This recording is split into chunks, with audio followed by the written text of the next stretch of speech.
الحاقة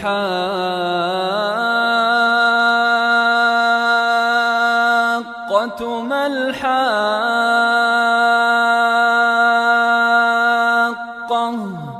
وما أدراك ما الحاقة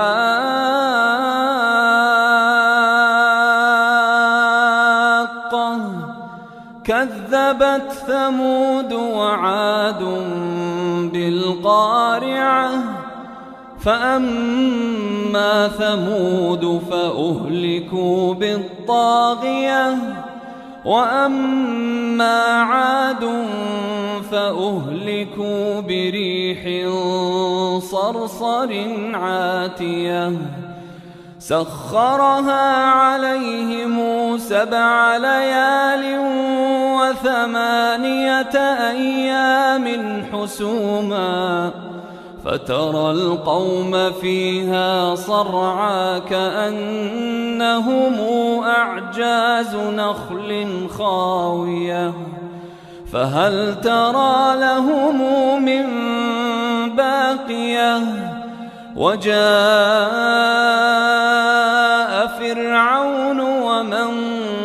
قبله والمؤتفكات بالخاطئة فعصوا رسول ربهم فأخذهم أخذة رابية إنا لما طغى الماء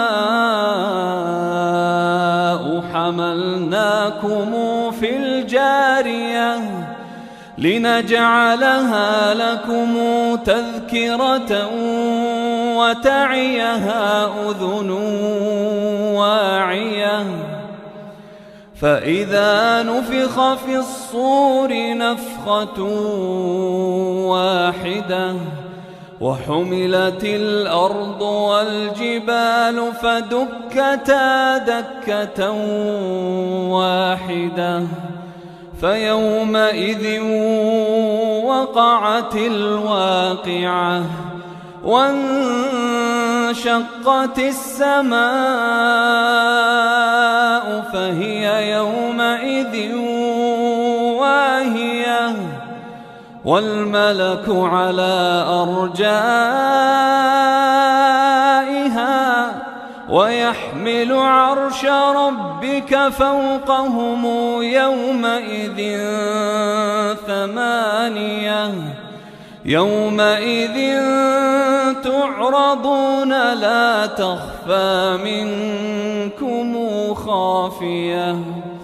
فأما من أوتي كتابه بيمينه فيقول هاؤم اقرءوا كتابيه